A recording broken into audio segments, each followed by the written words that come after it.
So your middle school son with ADHD really struggled to handle the Thanksgiving break. How do you help him get ready for winter break? Well, we're going to talk about that today on Tips on Teens. My name is Kent Toussaint. I'm a licensed marriage and family therapist, and I specialize in helping kids, teens, and families live happier lives. I lead two organizations, Teen Therapy Center and the nonprofit 501c3 organization, Child and Teen Counseling, both here in Woodland Hills, California.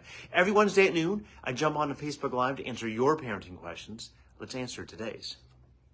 My son is 12 and was diagnosed with ADHD a few years back. We've noticed that he really seems to get triggered around the holidays. We're not really sure why. It was really hard to get through our family gatherings. It only improved once school started again, and we were able to get back into our normal rhythm. Any ideas what I can do to help him out this year? Thank you for your question. There can be so many different reasons why your son struggled with Thanksgiving break. I'm going to go over a few. It's not an exhaustive list. Number one, if he's ADHD, the first thing I think of is he taking any prescribed medication for his attention issues? And if he is, did you stop them during break because he wasn't doing homework? And if so, does that cause a reaction? This is something you should be consulting with the prescribing physician on, because that's the person who's prescribing the medication, and he's or she is the person who's handles the medication. I'm not a medical doctor, so I encourage you to talk to your medical professional on that.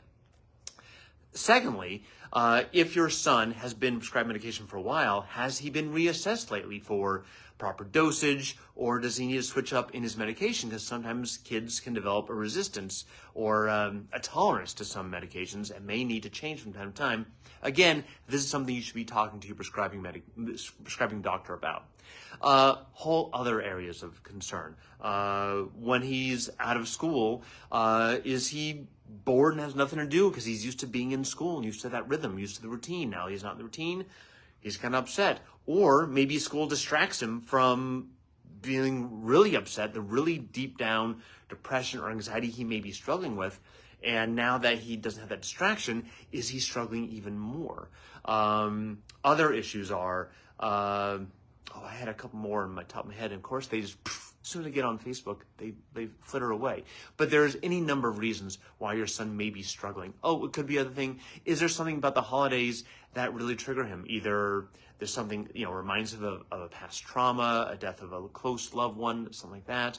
Or is there the expectation when you have family gatherings, they has to sit there on the couch and talk like an adult when he's a 12-year-old with ADHD and he wants to run around all the time? And are there expectations on him to act like a little adult when he is not? And so what I encourage you to do is try to talk to him about what is his perception. How did he see the whole Thanksgiving event with family gatherings and whatnot? What is he dreading and looking forward to with the oncoming winter break? You guys can collaborate and find where you guys can find middle ground. And maybe he doesn't get to do everything he wants, but maybe he gets to do a little more of what he wants. Maybe you start realizing that some of your expectations of him acting polite and responsible and kind all the time may be too much for his 12-year-old brain. And he needs to be out in the backyard and shooting hoops and doing whatever. Of course, screens, video games play a big portion of this as well, which is a whole other talk. I can talk for an hour about that, but obviously we don't have time for that here.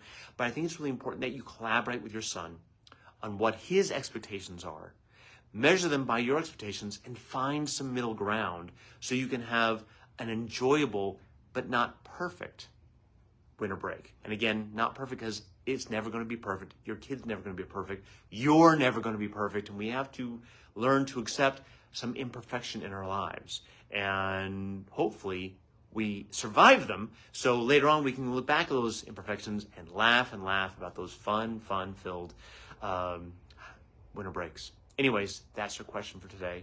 Thank you for your question. If you'd like me to answer your question, feel free to email us at tipsonteens@teentherapycenter.com. Again, my name is Kent Toussaint with Teen Therapy Center and the nonprofit Child and Teen Counseling. And we look forward to seeing you next week. Thanks, guys. Bye-bye.